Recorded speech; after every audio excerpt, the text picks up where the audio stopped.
تو اللہ صرف اسی عمل کو قبول کرتا ہے جو محض اس کی رضا کے لیے کیا جائے۔ وہ ایک زمانہ تھا، ایک درخت کو لوگ پوجنے لگے، تو وہاں ایک صوفی تھا، عبادت گزار تھا، شب زندہ دار تھا۔ اسے پتا چلا کہ لوگ درخت کو پوج رہے ہیں، تو اس کے دل میں بڑی غیرت جاگی، توحید کی غیرت ہوتی ہے، وہ جاگی اور وہ کھڑا ہوا، اس درخت کو کاٹ دوں گا جس کو لوگ اللہ کا شریک سمجھ رہے ہیں اور پوج رہے ہیں۔ ہاتھ میں کلہاڑا پکڑا اور اس درخت کو کاٹنے کے لیے نکلا۔ راستے کے اندر شیطان کھڑا تھا، اس نے کہا میں تو نہیں جانے دوں گا، اور شیطان نے راستہ روکا، اس نے پٹک کے شیطان کو زمین پہ مارا اور اس کی چھاتی پہ بیٹھ گیا۔ شیطان بہت مکار ہے اور وہ ہر ایک کو ایک طریقے سے نہیں لوٹتا، اس کے بڑے مکر و فریب اور دجل و تلبیسات ہیں۔ اس نے دوسرا طریقہ اختیار کیا، اس نے کہا جناب آپ عبادت گزار ہیں، تہجد گزار ہیں، شب زندہ دار ہیں، آپ درخت کو کاٹیں گے، لوگ آپ کے مخالف ہو جائیں گے، پھر آپ کو ان کے مقابل کھڑا ہونا پڑے گا، اور سویرے شام لڑائی ہی لڑائی، آپ کی عبادتوں کے وقت میں خلل آئے گا۔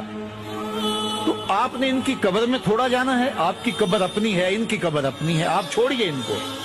اور ساتھ ہی کہا کہ جب آپ مصلی اٹھایا کریں گے تو نیچے سے ایک درہم مل جایا کرے گا آپ کو، تو آپ اس سے اپنے کھانے پینے کا انتظام کر لیا کریں گے، اور یہ آپ فارغ البال بھی ہو جائیں گے۔ اس طرح باتوں میں لگایا اور وہ زاہد صاحب واپس آ گئے، نماز پڑھی، مصلی اٹھایا، درہم ملا، بڑے خوش ہوئے اور دلیلیں تراشنے لگے۔ واقعی مجھے کیا لگی، تمہیں غیر سے کیا، تم اپنی نبیڑو، تم اپنی قبر میں جانا ہے، جائیں وہ بھاڑ میں، مجھے کیا لگے، مجھے ان کے بارے میں کیا پوچھا جانا ہے۔ نمازیں پڑھتا ہے، ہر نماز کے بعد مصلی اٹھاتا ہے تو ایک درہم ملتا ہے۔ کافی دن گزر گیا، دل بھی آہستہ آہستہ مردہ ہو گیا۔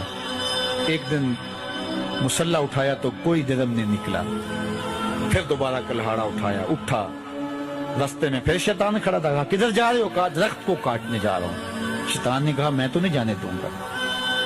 اس کو تجربہ تھا کہ میں اس کو پٹک کے زمین پہ مارا تھا، یہ میرے سے طاقتور تو ہے ہی نہیں۔ اس نے پھر گریبان سے پکڑ لیا، شیطان نے پٹک کے زمین پہ مارا اور چھاتی پہ بیٹھ گیا۔ وہ زاہد صاحب پریشان ہو گئے، شیطان کو کہنے لگے کہ یہ کیسے ہوا، میرا تو تجربہ ماضی کا یہ تھا کہ میں طاقتور ہوں اور تم کمزور ہو، لیکن اب تم نے پٹک کے مجھے زمین پہ مارا۔ تو کہا صاحب اس دن تم اللہ کی رضا کے لیے جا رہے تھے، آج تم درہم کے لیے جا رہے ہو۔ تو جب عمل میں خلوص نہیں رہتا تو پھر عمل نہیں رہتا، عمل میں قوت نہیں رہتی، پھر سجدے بے روح ہو جاتے ہیں، نمازیں بے ذوق ہو جاتی ہیں، صفیں کج دل پریشاں، سجدے بے ذوق کہ وہ جذبے اندروں باقی نہیں۔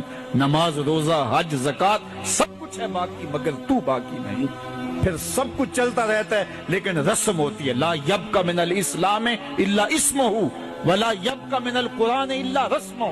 پھر قرآن پڑھا جاتا ہے، رسم ہوتا ہے، قرآن دل کو پھر نہیں بدلتا، اس لیے کہ رسم ادا ہو رہی ہوتی ہے۔ جب رسم ادا ہو رہی ہو تو پھر قرآن دل کو نہیں بدلتا۔ جب قرآن کے طور پہ پڑھا جا رہا ہو پھر یہ دلوں میں رنگ اتارتا ہے اور معرفت کا نور دیتا ہے اور دلوں کے زنگ اتارتا ہے۔ حضرت فاروق اعظم کا زمانہ ہے، ایک عورت مسجد نبوی میں نماز پڑھنے کے لیے جاتی ہے، راستے میں ایک نوجوان رستہ روک کے کھڑا ہو جاتا ہے اور راستے میں روزانہ کھڑا ہوتا ہے اور اس کی تیکھی نظروں کے تیر اس عورت کو بے چین کرتے ہیں۔ ایک دن رک گئی اور پوچھا کیا مسئلہ ہے تجھے؟ اس نے کہا کہ میں تمہارا چاہنے والا ہوں اور تمہیں حاصل کرنا میری زندگی کا سب سے بڑا مسئلہ ہے، اگر تم بولو تو آسمان سے تارے بھی توڑ لاؤں۔ اس نے کہا مجھے تارے نہیں چاہیے، میری ایک ہی خواہش ہے، اگر تم وہ شرط پوری کر دو تو پھر جو تم کہو گے میں اس کے لیے حاضر ہوں گی۔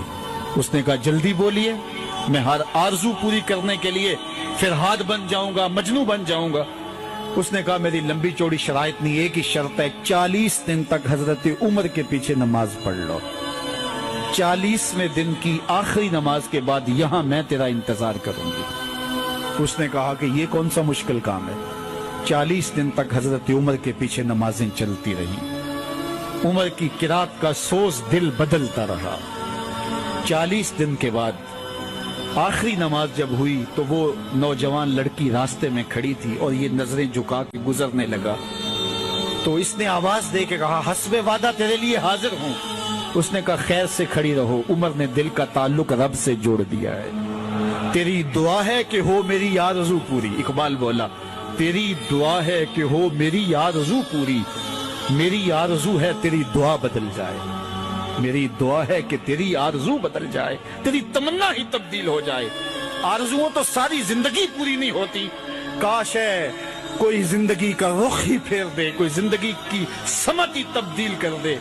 جس کو حاصل کرنے کے لیے دن رات مرے جا رہے ہیں، کاش وہ مقصود ہی نہ رہے، وہ مطلوب ہی نہ رہے، وہ زندگی کا حاصل ہی نہ رہے، زندگی کو حقیقت کا نور مل جائے، ہمیں پتہ چل جائے ہم اس دنیا پہ آئے کس لیے تھے، ہماری زندگی کا مقصد کیا ہے۔ ہماری جو آرزو تبدیل ہو جائے، خواہش تبدیل ہو جائے، پھر دعائیں بھی بدل جائیں گی۔ اللہ اکبر۔ تو فرمایا والذین یؤتون ما آتوا وقلوبہم وجلہ، یہ وہ خوش نصیب لوگ ہیں، ان سے اگر کوئی غلطی سرزد ہو جاتی ہے تو ان کے دل کانپ اٹھتے ہیں۔ اور دوسرا اس کا مفہوم یہ ہے گناہ کرنے کے باوجود بھی یہ کانپ جاتے ہیں، نیکی کرنے کے باوجود بھی یہ کانپ جاتے ہیں، پتہ نہیں میری نیکی بھی قبول ہوئی ہے یا کہ نہیں ہوئی۔ آئیے میں اور آپ گناہوں میں لتڑے ہوئے لوگ ہیں، ہماری تو نیکیاں بھی مشکوک ہیں کہ نیکی ہوئی ہے یا نہیں، قبول ہوئی ہے یا نہیں۔ ہمارے ساتھ جڑا ہوا ہے ریا کا معاملہ، ہمارے ساتھ جڑا ہے عجب کا معاملہ، تکبر کا معاملہ۔ اللہ اکبر۔ اللہ کی بے نیازی سے ڈر الگ تو صاحب، اور دوسری جانب گناہوں پہ گناہ ہماری زندگی کا معمول بنا ہوا ہے۔ یہ راتیں روز روز نہیں ملتی، اس کی رحمت کا باڑا برس رہا ہے، باڑا بٹ رہا ہے اور رحمتوں کا می برس رہا ہے۔ آئیے اس رات کے جرمٹ میں رسمی توبہ نہیں، اللہ کے حضور سچی توبہ کریں۔ وہ مائل بکرم ہے، وہ تو چاہتا ہے کہ کوئی مجھ سے معافی مانگے اور میں اس کے گناہ معاف کر دوں۔ حدیث پاک میں آتا ہے کہ سمندر کی جھاگ کے برابر بھی گناہ ہو تو اللہ وہ بھی معاف فرما دے۔ کوئی آئے تو سے، ہم تو مائل بکرم ہیں، کوئی سائل ہی نہیں، راہ دکھلائیں کسے راہ ربے منزل ہی نہیں۔ کوئی سوال تو لے کے آئے، جھولی تو لے کے آئے، کوئی خود آ جائے، وہ جھولی بھی دے گا، خیرات بھی دے گا، اس کی چوکھٹ پہ آ کے مانگے تو صحیح۔ اللہ اکبر۔ دنیا والوں سے مانگے تو ناراض ہوتے ہیں، اللہ سے نہ مانگو تو ناراض ہوتا ہے۔ اللہ اکبر۔ دنیا والوں سے مانگنا ہو تو وقت دیکھنا پڑتا ہے، اس وقت تو صاحب سوئے ہوئے ہوں گے، موڈ اچھا ہو یا نہ ہو، لیکن اللہ سے جب بھی مانگو گے در رحمت کھلا ہوا پاؤ۔ دنیا والوں سے مانگنا ہو تو ان کی زبان میں مانگنا پڑتا ہے، اللہ سے اردو میں مانگو، عربی میں مانگو، ہندی میں مانگو، سندھی میں مانگو، فارسی میں مانگو، نظم میں مانگو، نثر میں مانگو، رومی کے انداز میں مانگو، جامی کے لہجے میں مانگو، اقبال کے انداز میں مانگو۔ نہیں مانگنے آتا خالی ہاتھ پھیلا دو، وہ بند لبوں کی بولیاں بھی سنتا ہے۔ آؤ تو صحیح اس کی چوکھٹ پہ۔ ساری رات بت کے آگے ہاتھ جوڑے زلیخا معافیاں مانگتی ہے اور فریادیں کرتی ہے، یا صنمی یا صنمی، اے بت مجھے بچھڑا ہوا یوسف ملا دے۔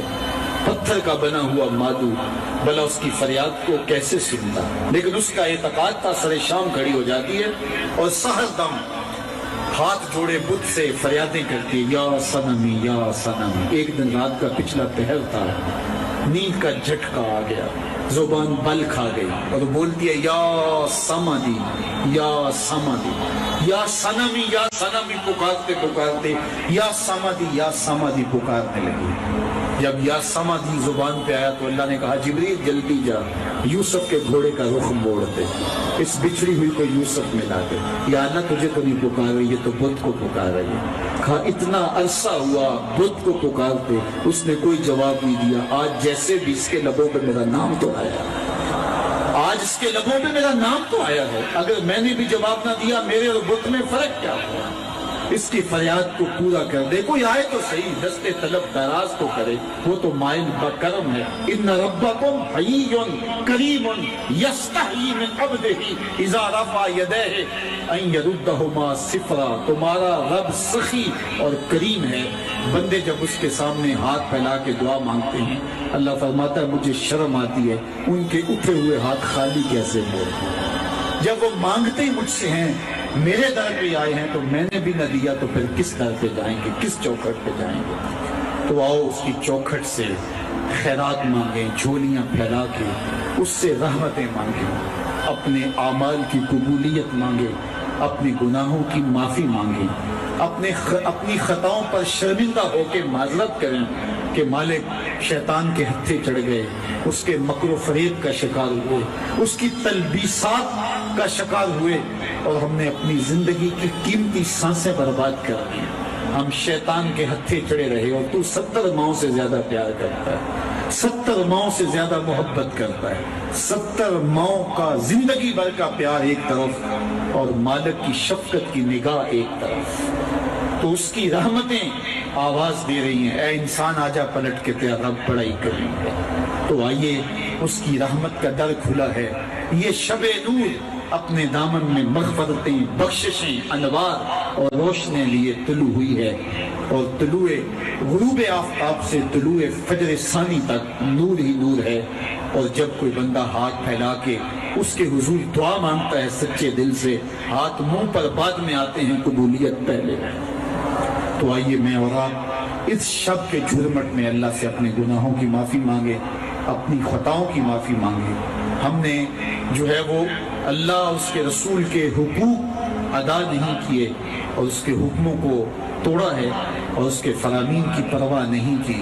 تو آج اس سے اپنے گناہوں کی معافی مانگ لیں, اور گناہوں سے درگزر کرنے کی التجا کریں اس کی چوکھٹ پہ.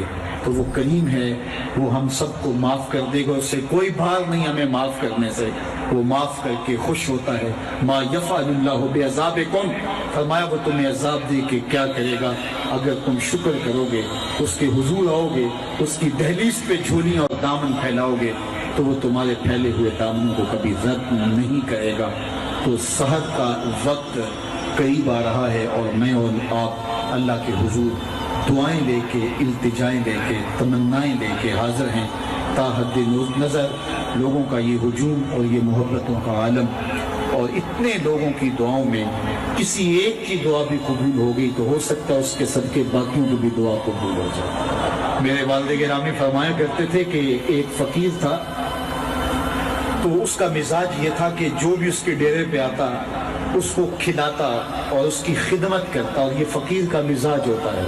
بابا بلے شاہ نے کہا تھا نا, اٹ کھڑکے دکڑ بجے تتا ہوئے چلا, آن فقیر کھا کھا جاون راضی ہوئے دلہ. تو یہ فقیر کا مزاج ہوتا ہے کہ لوگ اس کی چوکھٹ میں آئیں اور وہ لوگوں کو جو ہے وہ کھلائے, ان کی ضروریات کو پورا کرے. تو وہ درویش تھے, اور جو بھی ان کے پاس آتا اس کی خدمت کرتے. ان کے پاس کبھی رقم نہ ہوتی تو ادھار دے کے لوگوں کی خدمت کرتے. حتیٰ کہ جب ان کا آخری وقت قریب آیا اور حالات ایسے ہو گئے کہ لوگوں کو لگا کہ بابا جی اب رخصت ہونا چاہ رہے ہیں, تو سارے قرض خواہ اکٹھے ہو کے بابا جی کے پاس آ گئے کہ جناب ہمارا قرضہ ادا کیجیے. تو ایک جمگٹا بن گیا, اور بابا جی کو یہ فکر تھی کہ یہ میرے مہمان ہیں, اور میں ان کی خدمت کرنے کے قابل نہیں ہوں, میرے پاس کچھ ہے نہیں.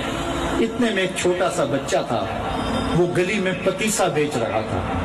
آواز لگائی تو بابا جی نے اشارہ کیا, کہا میرے ان مہمانوں کو کھلا دو. اس نے اللہ کا شکر ادا کیا کہ میں سارا دن گلیوں میں گھوم کے جو بیچنا تھا ایک جگہ ہی مجھے گاہک مل گیا. اس نے مہمانوں کو سارا کھلا دیا, اور بابا جی سے کہا کہ پیسے.